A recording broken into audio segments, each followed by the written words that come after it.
একই গুনাহ বারবার করি, বারবার তওবা করি, অনেকবার কান্নাও করেছি, তাও গুনাহ ছাড়তে পারছি না, করণীয় কি? ভাইরা আমার, এরকম যদি হয় আল্লাহ মাফ করুন, তাহলে সেক্ষেত্রে খুশির খবর হলো যে আপনি এর জন্য অস্থির হয়েছেন, আপনার ভিতরে অস্থিরতা কাজ করছে। এখান থেকে বোঝা যে আল্লাহ আপনার খায়ের চান, কল্যাণ চান। গুনাহ করার পর আপনার চোখের পানি আসছে, কাঁদছেন, বাঁচতে চাচ্ছেন, পারতেছেন না। আরে ইয়ে কুস্তি তো হয় অমর ভর কি, কবি ও দাবালে কবি তু দাবালে। শয়তানের সাথে আমাদের লড়াই তো আজীবনের। যে কখনো আপনি অপরাধ করার পর চোখের পানি ফেলে মাপ চাইবেন, তখন আপনি জিতে গেলেন। আবার কখনো আপনাকে দিয়ে পাপ করায় ফেলবে, ও জিতে গেল, কিন্তু আপনি আবার তারে হারাবেন। এভাবেই তো কুস্তি চলতে থাকবে তার সাথে আপনার।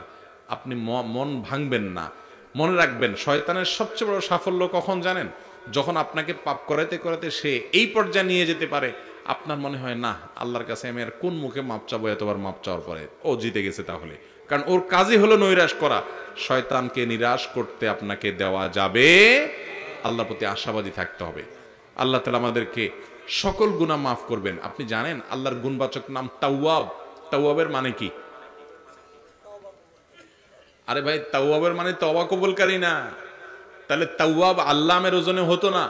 আরবি গ্রামারের লোক শিক্ষার্থীরা ভালো বলতে পারবেন। তাওয়াব, আল্লাম। আপনারা আলেম আর আল্লামার মধ্যে পার্থক্য বুঝেন? আলেম হলো সাধারণ আলেম, আর আল্লামা মানে অনেক বড় আলেম। এখন আজকাল তো ওয়াজে কথা বললে আল্লামা হয়ে যায়, রাস্তা রাস্তা আল্লামা পাওয়া যায়। অনেক আলেমের ইলম আছে, তাই বলে আল্লামা। ঠিক একইভাবে তায়েব আর তাওয়াবের ভিতরে পার্থক্য আছে ভাই। তায়েব তওবা কবুলকারী বা তওবাকারী হতে পারে, কিন্তু তাওয়াবের মানে হলো যিনি বারবার বারবার তওবা কবুল করেন।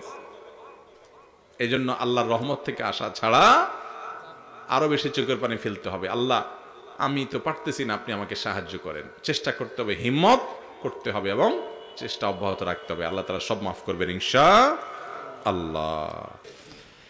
এরপরে প্রশ্ন হলো, না বুঝে যদি বাবা মায়ের মনে সন্তান কষ্ট দেয় এবং ক্ষমা চাওয়ার আগেই মারা যায়, তাহলে ক্ষমা পাওয়ার উপায় কি?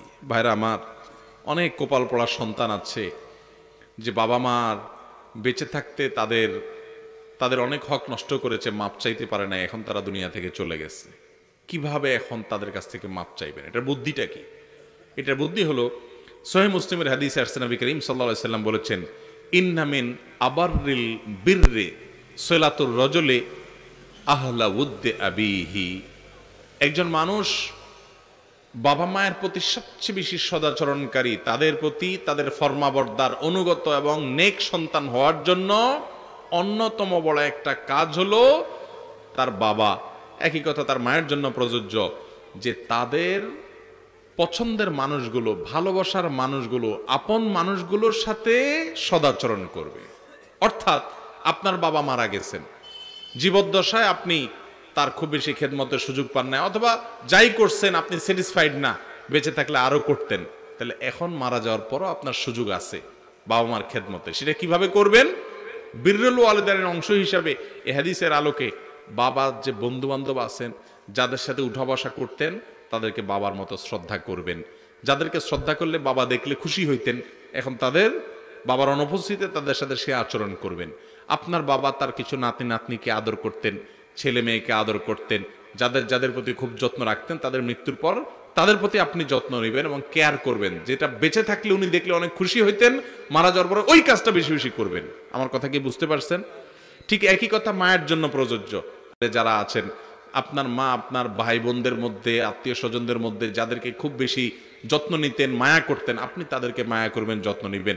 এগুলোর মাধ্যমে তাদের মৃত্যুর পরও তাদের প্রতি সদাচরণ করার যে দায়িত্ব, সেটা আপনি আদায়কারী হবেন।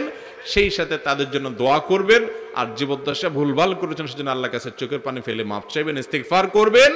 ইনশাআল্লাহ বাবা মা দুনিয়া থেকে চলে যাওয়ার পরও তাদের প্রতি আপনি সদাচরণকারীদের কাতারে সামিল হবেন। জীবদ্দশায় অন্যায় করে থাকলে, মাপ চাওয়ার সুযোগ না পেয়ে থাকলে এখন আল্লাহর কাছে মাপ চাইবেন, এবং এইভাবে কাজ করলে আশা করা যায় আল্লাহ তাআলা আপনার বাবা মার কাছ থেকে আপনাকে মাপ পাইয়ে দিবেন ইনশাআল্লাহ। ভাইরা আমার, এরপরে প্রশ্ন হলো, দিনদার নারী পুরুষ চেনার উপায় কি? এটা অনেক লম্বা প্রশ্ন ভাই। দিনদার নারী পুরুষ চেনার উপায় কি? আমরা সাধারণত বাহ্যিক আচরণ দেখে বোঝা ছাড়া উপায় নাই, কারণ কারোর অন্তরে তো আর ঢোকা যাবে। তারপরেও দিনদার নারী পুরুষ, বিশেষ করে বিয়ের ক্ষেত্রে পাত্রপাত্রী নির্বাচন অথবা যে কোনো মানুষ ভালো মানুষ কিনা এটা বোঝার জন্য প্রথম উপায় হলো এই লোকটা আল্লাহর কাছে নিজেকে পরিপূর্ণ সুপর্দ করছে কিনা, পরিপূর্ণ সুপর্দ করছে কিনা, যে সে আল্লাহ যা বলে সেটা করে, আল্লাহ নিষেধ করে এটা করে না, আল্লাহর কাছে সারেন্ডার করতে পারছে কিনা। এটা হলো তার নেককার হওয়ার, খাঁটি মুসলমান হওয়ার, ভালো মানুষ হওয়ার, মুত্তাকি হওয়ার প্রথম মার্কা, যে সে আল্লাহ নির্দেশ পেলে আর বাড়াবাড়ি করে না, শেষ, এখানে সে মাথা নত করে দেয়। এই গুণটা আছে কিনা। নাম্বার 2, তার ভিতরে দুনিয়ার মোহ আছে কিনা। দুনিয়া সবার দরকার আছে, টাকা পয়সা, রুজি রোজগার, ব্যবসা সব দরকার আছে, এগুলো হালাল, কিন্তু এটার জন্য মোহ, মোহ ভিন্ন জিনিস। মোহ মানে কি, যে টাকার নেশা আছে, এটা ছাড়া সে কিছু বুঝে না, এটা আছে কিনা। যদি দুনিয়ার মোহ না থাকে, অর্থাৎ আলহামদুলিল্লাহ দুনিয়া পাইলে চেষ্টা করে, সে না পাইলে তো হাউতাস নাই, এই লোকটা ভালো মানুষ হওয়ার আলামত ইনশাআল্লাহ। তৃতীয়ত, সে সাধারণত মানুষের হকের ব্যাপারে খুব সচেতন কিনা।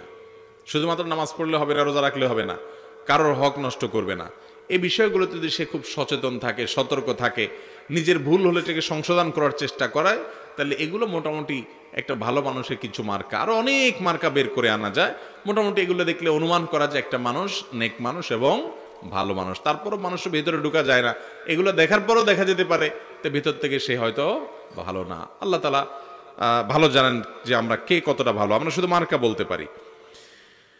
এরপরে প্রশ্ন হলো, শার্ট প্যান্ট পরে ইমামতি করা যাবে কিনা। প্যান্ট যদি টাকনোর উপরে থাকে, টাকনোর নিচে না থাকে, ঢোলা ঢালা থাকে, খুব বেশি টাইট, শরীরের সাথে ফিটিংস একেবারে শরীরের মাপ জব বোঝা যায় এরকম না থাকে, খুব বেশি পাতলা তো আর প্যান্ট হয় না, অতএব ঢোলা ঢালা যদি থাকে এবং টাকনোর উপরে থাকে, আর শার্টটাও যদি সুন্দর থাকে, যেটা আপনার যেটা বলে আপনার যে টি শার্ট আজকাল যে থাকে, বিভিন্ন কাফেরদের নাম লেখা, অমুসলিমদের নাম লেখা, খেলোয়াড়দের নাম লেখা, এই সমস্ত পাগলামো যদি না থাকে, ফ্রেশ পরিষ্কার পোশাক থাকে, পবিত্র পোশাক পরে শরিয়ার গণ্ডির মধ্যে আছে তার পোশাকটা, তাহলে সেক্ষেত্রে শার্ট প্যান্ট পরা মানুষের পিছনে নামাজ পড়লেও নামাজ আদায় হবে। কিন্তু নামাজের জন্য, ইমামতের জন্য উপযুক্ত ব্যক্তি, সর্বাধিক উপযুক্ত, বেশি উপযুক্ত হলো যে কয়জন মুসল্লি আছে এদের মধ্যে সবচাইতে বেশি যে কোরআন শুদ্ধ করে পড়তে পারে, নামাজের মাসলা মাসাইল যে বেশি জানে, তার অধিকার সবচাইতে। একজনের মনে করেন একটা লম্বা জুব্বা আছে, মাথায় টুপি আছে, মুখে দাড়িও আছে, কিন্তু বেচারা দিনের পথে নতুন আসছে, মাশাআল্লাহ লেবাস পোশাক হয়েছে, কিন্তু কেরাত সহি করে পড়তে পারে না, নামাজের মাসালাও জানে না। আরেকজন মাদ্রাসায় পড়ছে, আলিম পাস, দাখিল পাস করছে, বা যাই হোক পাস করছে, অথবা মাদ্রাসা পড়ুক আর না পড়ুক, কেরাতটা তার সহি, মাসলা মাসাইল এগুলো হচ্ছে ভালো জানে, কিন্তু তার গায়ে শার্ট আছে, পরনে লুঙ্গি আছে, কিংবা প্যান্ট আছে টাকনোর উপরে, এই দুজনের মধ্যে ইমামতির হক কার বেশি? শার্ট আলান না জুব্বা আলান? বুঝেন নাই কথা?